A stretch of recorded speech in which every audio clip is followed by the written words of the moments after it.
Jacques Vergès, bonjour. Bonjour. Vous faites l'événement avec ce dictionnaire amoureux de la justice. L'adjectif amoureux fait partie de la collection, mais c'est vrai que vous parlez pas mal de sentiments et de cette sympathie que vous avez pour des criminels petits ou grands. C'est vrai, le mot amoureux, ce n'est pas dans le sens érotique, c'est dans le sens affectif. Et c'est vrai que j'éprouve pour tous les clients que je défends un sentiment profond. Ce n'est pas forcément de l'amitié, ce n'est pas forcément de l'amour, ce n'est pas forcément d'estime, mais un sentiment profond d'empathie, de sympathie humaine. Si on remonte aux souvenirs les plus anciens, est-ce que ça a été un des premiers moteurs de vocation ? Sûrement que c'était, oui, le premier procès auquel j'ai assisté. Je ne pensais pas être avocat, j'étais étudiant au Quartier Latin. C'était le procès d'une étudiante qui avait tué son amant, qui était étudiant aussi. Et j'avais été frappé en allant suivre le procès de l'incommunicabilité qu'il y avait entre les gens de justice et la personne qui était dans le box. Et une image m'a frappé, un propos aussi dans ce procès. C'est à la fin, cette jeune femme est condamnée lourdement. Son avocat est stupéfait. Et c'est elle qui se penche sur lui pour le consoler.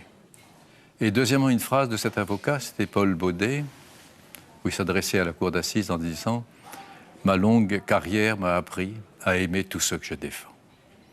Et moi aussi, j'aime tous ceux que je défends. » Il y a des exemples quand même extrêmes dans l'actualité récente. Je pense par exemple à ce docteur Shipman qui a tué par injection peut-être des centaines de vieilles dames sans mobile apparent, par pur désir de tuer. Comment vous résistez à la tentation de dire simplement c'est un monstre ?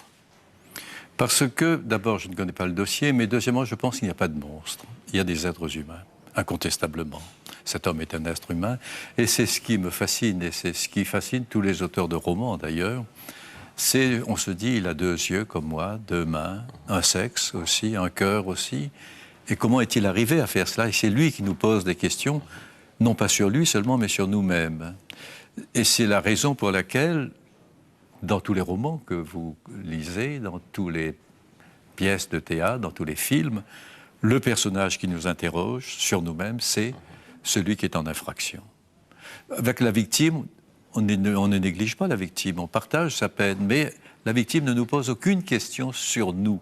Celui qui nous interroge, c'est l'homme qui est en infraction. Dans le registre de l'extrême, il y a un client qui s'imposerait à vous si on le retrouvait vivant. Je pense que vous voyez à qui je fais allusion. Oh non, il y en a tellement. Est-ce que vous défendriez Oussama Ben Laden si vous le retrouviez? J'imagine que oui. Est-ce que vous en auriez l'envie? Écoutez, je pense que tous les hommes doivent être défendus. Et celui-là plus que les autres, puisqu'il sera l'objet des accusations aujourd'hui les plus lourdes. Et les accusations les plus lourdes sont toujours les plus arbitraires, les plus exagérées. Dans ces procès importants, on assiste à une chasse à l'homme et non pas à une réflexion sur l'homme et sur l'infraction. Et le rôle de l'avocat, c'est d'interposer sa robe entre les lyncheurs et la personne qu'on veut lyncher. Vous êtes un des hommes qui incarne maintenant une certaine opposition au système américain. Qu'est-ce que vous avez ressenti le 11 septembre? Est-ce que vous avouez une certaine jubilation en ayant vu ce qui est arrivé? Jubilation avec le nombre de morts, c'est pas possible. Mais ce qui m'a... Il y a d'autres qui l'ont avoué, je pensais à des gens d'extrême gauche en France qui... Oui, mais une des remarques que je me suis faites, c'est ceci. Ainsi, la plus grande puissance du monde, qui consacre des milliards à son armement, à des engins balistiques presque interstellaires, à un système d'écoute qui fait que peut-être notre conversation en ce moment est enregistrée, eh bien, tout cet appareil technique a été impuissant en face de 12 hommes décidés à sacrifier leur vie et armés simplement de 12 cutters. Et de ce point de vue, ceci montre que, quelle que soit la puissance mécanique dans le monde, la force principale, c'est l'homme. C'est d'ailleurs ce que disait le président Mao Tse-tung à un moment. C'est l'homme qui décide. Vous avez défendu d'autres terroristes, des poseurs de bombes, mais c'était une génération différente. Là, c'est le fanatique religieux. Ça change quelque chose, non, j'imagine, pour vous? Vous êtes agnostique vous-même? Pardon? Vous êtes agnostique? Agnostique. Ceci change le fait que je ne suis pas de plein pied avec ces personnes, mais pour moi, ce sont des êtres humains aussi. Et je pense que lorsqu'on dit qu'ils acceptent la mort pour se retrouver au paradis avec des jeunes vierges, je pense que c'est une version de bof, une version indigne. Moi, quand j'ai été à l'école de la République, la Troisième République française, on m'apprenait à aimer Barras, Viala, qui à 14 ans était hussard de la Révolution et se faisait tuer. On m'apprenait à honorer le chevalier d'Assas. On lui dit, si vous donnez l'alarme, on vous tuera. Et qui criait, à moi, Auvergne, ce sont les ennemis. Mais toute cette révolte, avec toute la dimension romantique que ça peut avoir, vous avez sans doute pu l'éprouver quand vous étiez compagnon de certaines révoltes arabes. Dans ces masses musulmanes très fanatiques, est-ce que vraiment vous y retrouvez encore? Je me retrouve dans toute masse humaine. Avec un effort plus ou moins grand, mais dans toute masse humaine, je me retrouve. Et cet effort m'est rendu facile par une volonté de comprendre. Je vous relisais il y a 11 ans de ça. Je pense à cette phrase de Gide dans Les nourritures terrestres, je crois. Je voudrais assumer le plus possible d'humanité. Je vous relisais il y a 11 ans de ça, vous parliez de la guerre du Golfe à l'époque et vous disiez votre plaisir de voir le régime de Saddam Hussein résister à l'Empire américain. 11 ans plus tard. Eh bien, 11 ans plus tard, je me rends compte qu'aujourd'hui, l'Empire américain veut la guerre. Et c'est une conception nouvelle, c'est une guerre préventive. On veut attaquer avant d'être menacé. Et je crois que les autorités françaises, comme les autorités allemandes, ont raison de dire, si on cède à cette tentation, il n'y a plus d'ordre mondial, c'est l'anarchie. Et l'anarchie, c'est la barbarie. Quand vous dites « je suis du côté de Saddam, je suis du côté des talibans » ou de manière diverse, il y a beaucoup de gens sans doute qui comprennent vos propos et qui en même temps vous opposent que sans doute pour une femme qui vit à Kaboul, il vaut mieux être même sous le joug américain que sous les talibans. Qu'est-ce que vous répondez à ça? Je réponds à ça qu'on n'a pas demandé. D'abord, je ne suis pas pour les talibans, premièrement. Mais deuxièmement, je pense, pour prendre votre exemple, qu'on n'a pas demandé à cette femme ce qu'elle pensait. On parle pour elle. On parle pour elle à partir de Paris ou de New York, ce qui est une manière très méprisante de comprendre les gens. Parce que je pense à cette phrase de Molière, non, à cette phrase de Gide. Esclave pour esclave, c'est dans le Retour de l'enfant prodigue. N'ai-je pas le droit au moins de choisir mon esclavage? Aujourd'hui, on voudrait choisir pour les gens l'esclavage qui leur convient. Vous dites « on parle pour elle ». Dans le dictionnaire, vous êtes très dur contre ce que vous appelez le droit de l'hommisme et les défenseurs des droits de l'homme que vous dénoncez un peu comme des courageux de pacotille. Pire que cela. Je pense que toute guerre de conquête se fait pour abuser l'opinion au nom d'un idéal, qui est un idéal humain et généreux. Les conquistadores ont massacré les Amérindiens au nom du Christ, Dieu d'amour. La France a conquis l'Algérie au nom de la liberté de navigation dans la Méditerranée. L'Angleterre a imposé la consommation de l'opium à la Chine à travers 3 guerres de l'opium au nom de la liberté du commerce. Et aujourd'hui, c'est au nom des droits de l'homme qu'on prononce l'embargo pour l'Irak, qui a provoqué la mort de 500 000 enfants. Très loin de la grande politique, très loin des grands combats pour les humiliés que vous avez voulu représenter, aujourd'hui, dans la politique française, mais aussi dans un pays comme la Suisse, quand on parle justice, il y a cette aspiration à la sécurité très quotidienne des gens qui est tellement forte. Est-ce que ça, vous le comprenez? Bien sûr.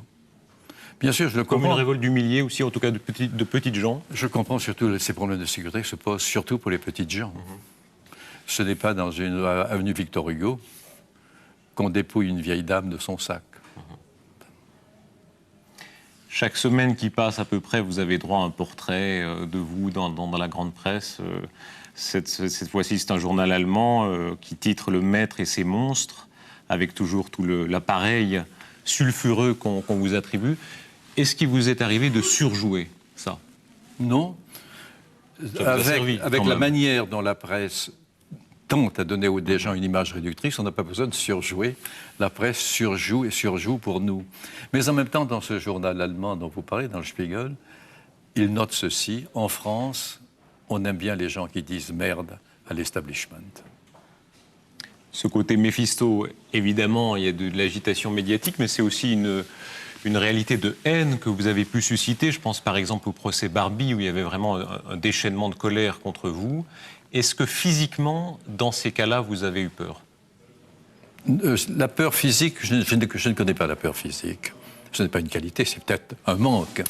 Je ne connais pas la peur physique. Mais intellectuellement, je réalise le danger, j'ai la conscience du danger. Oui, ce danger s'est présenté parfois dans ma vie. Maintenant encore? Maintenant, je ne pense pas. Vous me disiez tout à l'heure quand même que vous aviez fait une demande de permis d'armes et vous êtes arrivé de sentir cette haine qui se Eh cristallisait bien, sur pendant vous. la guerre d'Algérie, nous étions 4 avocats à diriger ce qu'on appelait un collectif d'avocats pour la défense des militants du FLN. Et l'un d'entre nous a été abattu, non pas sur un contrat, mais par les services spéciaux. Cela a été avoué il y a quelques années. Et je figurais sur la liste aussi. À cette époque-là, je ne me serais pas promené à minuit seul sur des grands boulevards. Mais c'est tout. Vous avez été jeune combattant, jeune résistant. Vous me montriez tout à l'heure votre blessure de guerre, qui est... Vous pouvez la montrer, il n'y a rien d'indécent. Comment vous vous l'êtes fait? Alors, si vous voulez, je me suis engagé dans les forces françaises libres du général de Gaulle. J'avais 17 ans et demi. Et j'ai été démobilisé à 20 ans. Et j'ai toujours pensé que c'est la plus belle sortie d'adolescence pour un garçon que 2 ans et demi ou 3 ans de tourisme guerrier dans une armée victorieuse, toujours acclamée par les populations quand on arrive.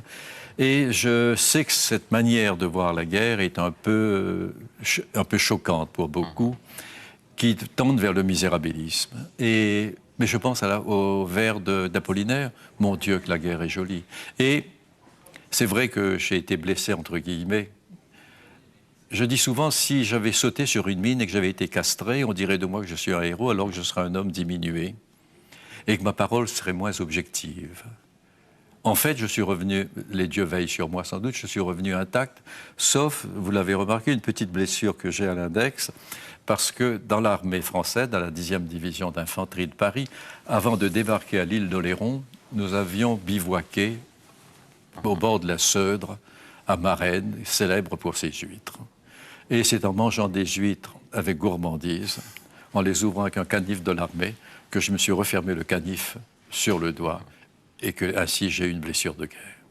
Vous en parlez avec distance et en même temps, ce qui est étonnant dans la conversation courante, c'est que le grand homme que vous citez le plus volontiers, c'est pas vraiment un homme d'extrême gauche, c'est De Gaulle. Je crois que il y a 2 hommes il y a De Gaulle que j'ai servi et auquel je reste fidèle, même si ensuite ma route n'a pas été la sienne. Et c'est le président Mao. Aujourd'hui, vous dénoncez le droit de l'hommisme, vous dénoncez la bien-pensance.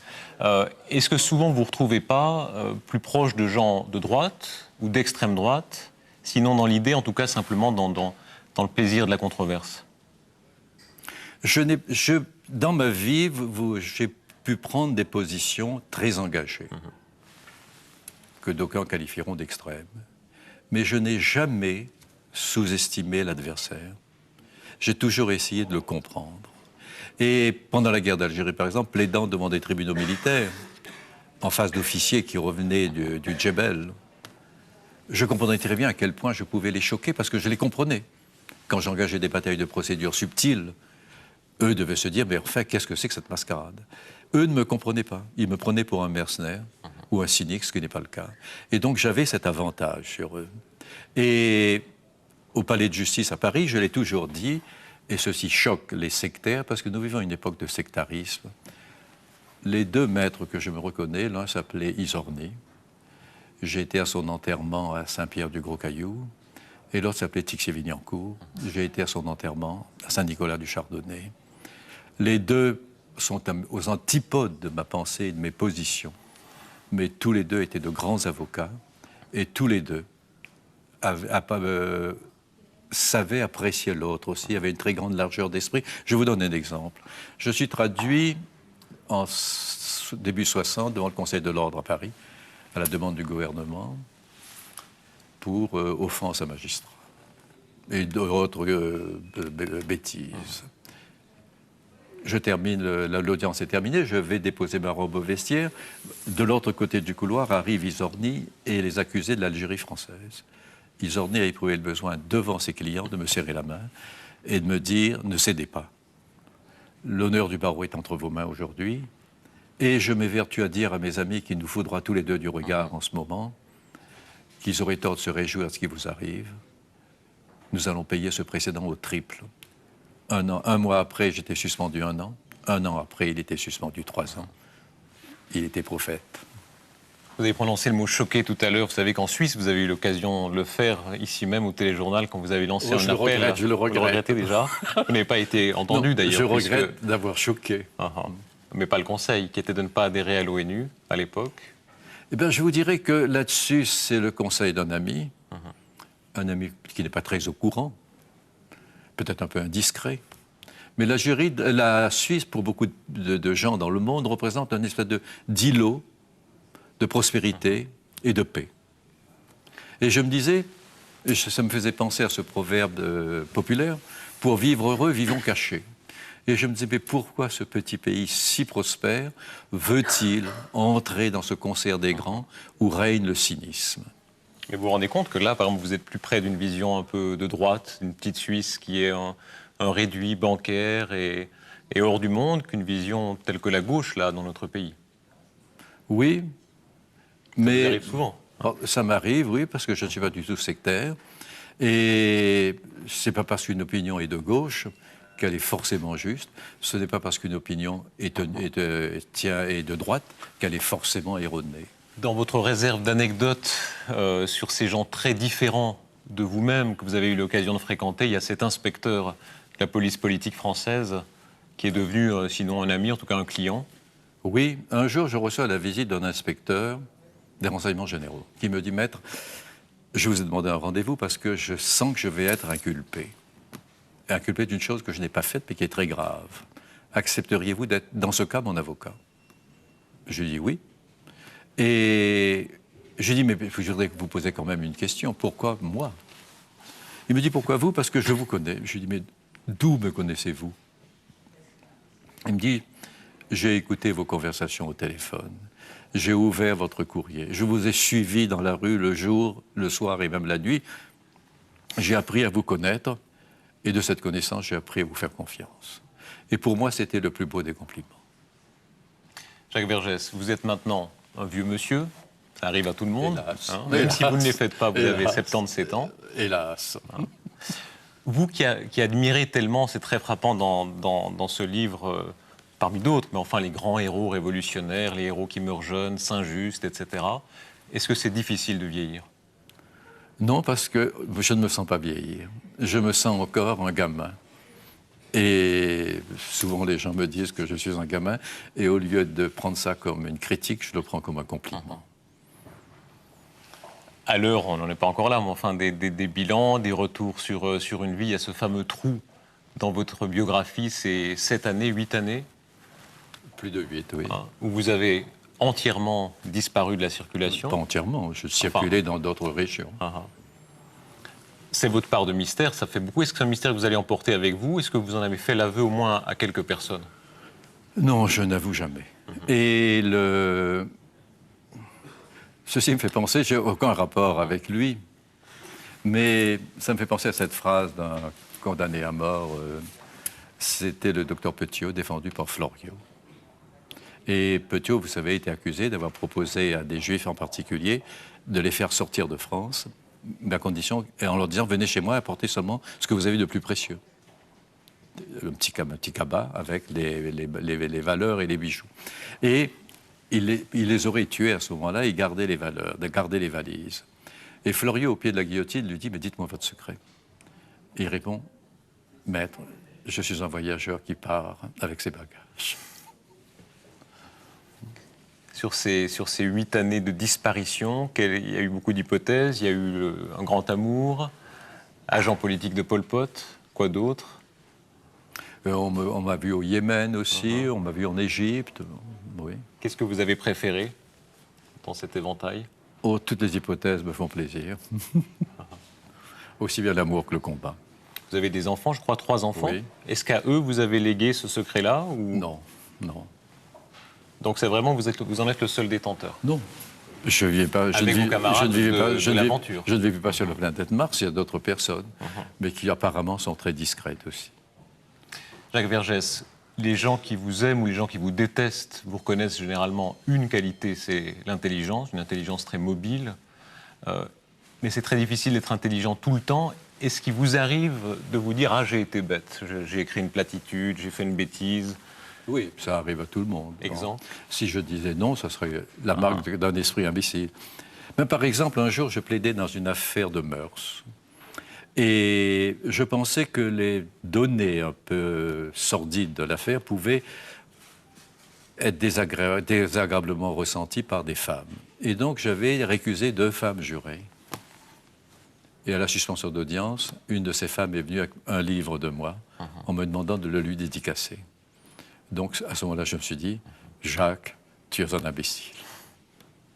Et la bêtise politique, le fait d'avoir été stalinien, par exemple, ça c'est un regret?